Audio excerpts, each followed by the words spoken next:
Welcome back to the Philosopherverse podcast, where we dive deep into the most profound and impactful ideas in philosophy. Today, we're exploring the groundbreaking work of Simone de Beauvoir's The Second Sex, a text that has fundamentally shaped our understanding of gender and the human condition.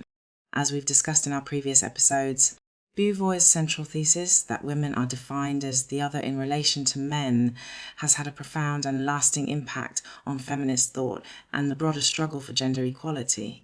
But the depth and nuance of Beauvoir's analysis extend far beyond this core concept. Thank you for being here.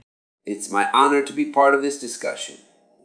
Simone de Beauvoir's work is truly a cornerstone of modern philosophy, and its relevance only seems to deepen as we continue to wrestle with the myriad complexities of gender, power, and the human experience. Beauvoir's analysis of women as the other is, of course, a crucial aspect of her work. But as we delved into in our previous episode, there are also important limitations and critiques of this framework. Can you expand on how Beauvoir's ideas have been both influential and challenged over time? Absolutely. Beauvoir's concept of the other was groundbreaking in its time, as it provided a powerful lens for understanding the systemic marginalization of women within patriarchal societies. By framing women's experiences as a deviation from the male norm, Beauvoir illuminated the ways in which the male perspective has long been elevated as the universal, in default human experience. However, as the field of gender studies has evolved, scholars have rightly identified the limitations of Beauvoir's binary framework. Her focus on the relationship between a man, woman, while crucial for its time, fails to adequately capture the rich diversity of gender identities and experiences that we now recognize. That's an important point. Beauvoir's work was revolutionary in its era, but it didn't anticipate the full spectrum of gender identity that we understand today. Can you elaborate on how contemporary gender theory has built upon and challenged Beauvoir's analysis? Certainly. One of the key critiques of Beauvoir's framework is that it assumes a rigid gender binary, rooted in the notion of women as a deviation from the male norm. This binary understanding has been profoundly challenged by the emergence of transgender, non-binary, and gender-fluid identities, which reveal gender as a much more fluid and complex phenomenon. Scholars such as Judith Butler have built upon Beauvoir's insights, while also radically expanding the theoretical landscape. Butler's concept of gender performativity, the idea that gender is not an innate quality, but rather a socially constructed performance that we enact through our behaviors and presentations, has been instrumental in dismantling essentialist notions of gender. Moreover, intersectional feminist thinkers have pointed out that Beauvoir's analysis, while groundbreaking, was largely rooted in the experiences of white, middle-class, Western women. They argue that we must consider how gender intersects with other axes of identity and oppression, such as race, class, sexuality, and ability, in order to gain a more holistic understanding of the diverse realities of gendered experience. That's a really important point. Beauvoir's work was certainly transformative, but it didn't account for the full breadth of gender identities and the ways in which they intersect with other forms of marginalization. How have these critiques and expansions of Beauvoir's ideas shaped our contemporary understanding of gender?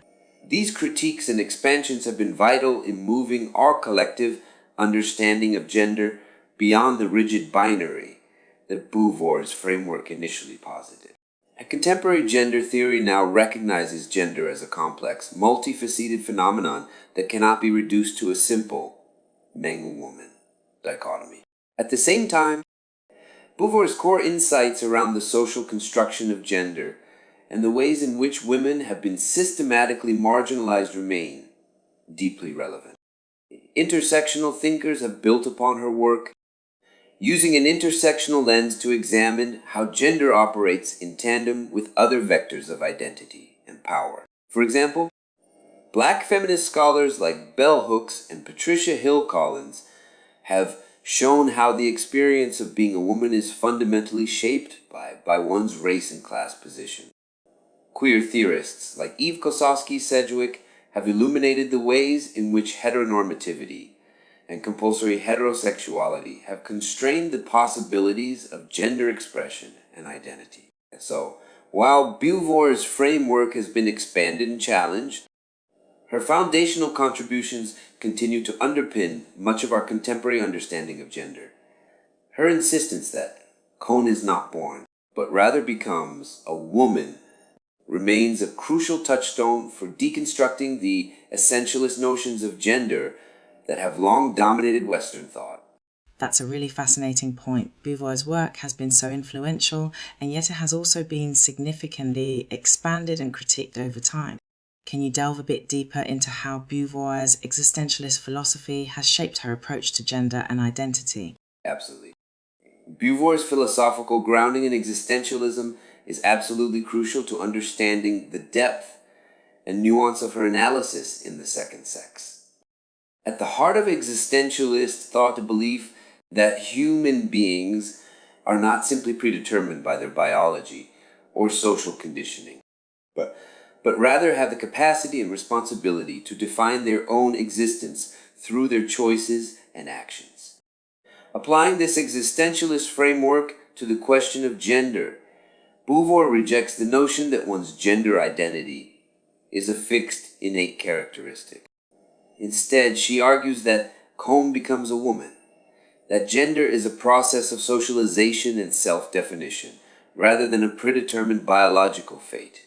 This is a radically empowering idea, as it suggests that women, seen, and all people have the agency to resist and transcend the constraints placed upon them by patriarchal social structures. Beauvoir believed that through conscious, freely chosen action, individuals could assert their own subjectivity and reclaim their humanity in the face of oppression. That's a really profound, empowering notion, the idea that we're not just passively shaped by our biology or social conditioning, but that we have the freedom and responsibility to define our own identities and ways of being in the world. How do you see this existentialist ethos manifest in Beauvoir's analysis of gender and oppression? Beauvoir's existentialist philosophy is most clearly reflected in her insistence that women must actively reject their other status and assert their own subjectivity, rather than passively accepting the limitations and constraints placed upon them by patriarchal society. Beauvoir argues that women must take on the burden of freedom and choose to define themselves on their own terms. This is a radical departure from the prevailing views of her time, which tended to frame women's oppression as a natural, inevitable consequence of their biological makeup or divinely ordained social roles. Beauvoir, in contrast, sees women's liberation as requiring a conscious, willful rejection of these essentialist notions and a courageous embrace of one's own agency and self-determination. Importantly, though, Beauvoir doesn't view this process of self-definition as one of pure, isolated individuality. Rather, she sees it as inherently relational, a dynamic interplay between the individual and the broader social and cultural context. Women's ability to assert their subjectivity is necessarily shaped by the material conditions and power structures that constrain their choices and lived experiences. That's a crucial point, that Beauvoir's existentialist philosophy doesn't posit a pure, atomized individualism, but rather recognizes the profound ways in which our identities and freedoms are shaped by the social and material realities we inhabit. Can you expand on how Beauvoir's ideas about the situation of women eliminate this interplay between individual agency and systemic oppression? Absolutely. A key concept in Beauvoir's existentialist framework is the idea of situation. The notion that our freedom and capacity for self-definition are always circumscribed by the specific historical, cultural, and material conditions in which we find ourselves.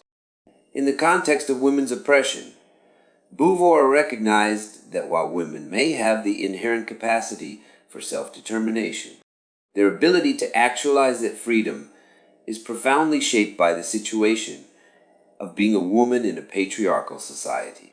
The constraints and limitations they face, whether it's economic marginalization, sexual objectification, or the denial of political and social rights, fundamentally circumscribe the range of possibilities available to them. At the same time, Beauvoir insists that women are not simply passive victims of their circumstances. She argues that even within these constrained situations, women can still exercise agency and resistance, actively working to reshape the very conditions that have defined their otherness. This is where her existentialist philosophy comes into play, the belief that through conscious, willful action, individuals can transcend the limitations of their situation and assert their own subjectivity. That's a really powerful and nuanced understanding of Beauvoir's perspective. She's not simply asserting a form of abstract individualism, but rather recognizing the deep interplay between systemic oppression and individual agency. Can you give us some specific examples of how this situation of women has manifested in Beauvoir's analysis, and how women have responded through acts of resistance and self-definition? Absolutely. One of the clearest examples in Beauvoir's work is her analysis of women's economic and financial marginalization. She argues that the relegation of women to the domestic sphere and their exclusion from full participation in the public, productive realms of work and commerce, has profoundly constrained their ability to achieve true autonomy and self-determination.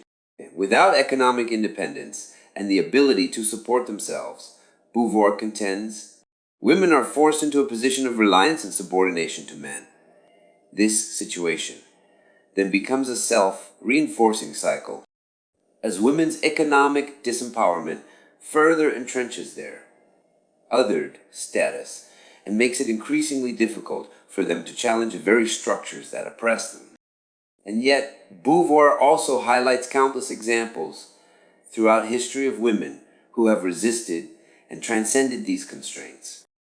She points to the pioneering work of female scientists, philosophers, and artists who have assertively carved out spaces for their voices and visions, even in the face of systemic marginalization.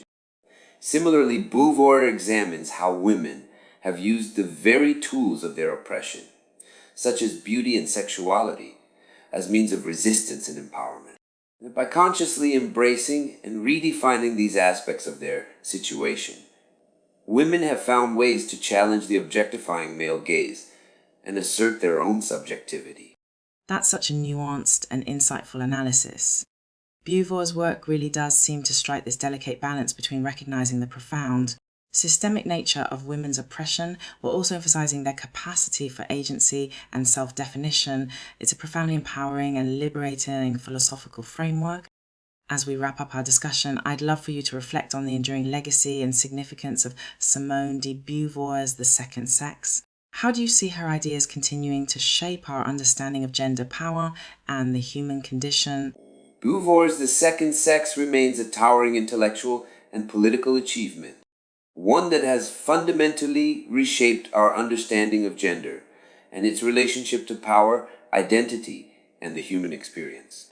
While her framework has been critiqued and expanded upon, her core insights continue to undergird much of the most vital and transformative work in feminist and gender theory. At its heart, Beauvoir's analysis challenges us to recognize the profound ways in which gender is not a fixed, natural essence, but rather a socially constructed system of meaning and power. By framing women's oppression as a consequence of their other status, their relegation to a deviation from the masculine norm, as she illuminates the deep-seated biases and assumptions that have long structured our social, political, and economic institutions. But crucially, Beauvoir's existentialist philosophy also imbues this analysis with a profound sense of agency and possibility, in insisting that Cone is not born, but rather becomes a woman. She empowers us to collectively reimagine and reshape the very contours of gender itself. Her work inspires us to resist the limiting narratives that have been imposed upon us, and to courageously assert our own visions of what it means to be fully human. As we continue to grapple with the ever-evolving complexities of gender identity, expression, and power, Beauvoir's ideas remain indispensable. They challenge us to think more expansively about the intersections of gender, race, class, sexuality, and ability. They compel us to confront the ways in which systemic oppression limits the flourishing of all human beings. And they call us to the ongoing, collaborative project of imagining and creating a more just, equitable, and liberated world. That's a beautifully articulated reflection on the enduring significance of Simone de Beauvoir's work. Her ideas have truly been transformative, and as you've eloquently described, they continue to resonate and inspire us to push the boundaries of what's possible. Thank you for joining us on this deep dive into the richness and complexity of the second sex. Your insights have been invaluable in helping us understand the full scope of Beauvoir's profound philosophical contribution. To our listeners, I hope this discussion has sparked your curiosity and encouraged you to engage further with Beauvoir's ideas. Her work remains a vital touchstone for anyone interested in the ongoing quest for gender justice and the liberation of the human spirit. Join us next time as we explore another pivotal work in the annals of philosophy. Until then, keep thinking critically, stay curious, and continue to challenge the status quo. It has been my honor and pleasure. Simone de Beauvoir's work is a true wellspring of wisdom and inspiration, and I'm grateful for the opportunity to delve into its richness and complexity with you and our listeners. The continued relevance and significance of her ideas is a testament to their profound and enduring power. Beautifully said. This is the Verse podcast. Thanks for listening.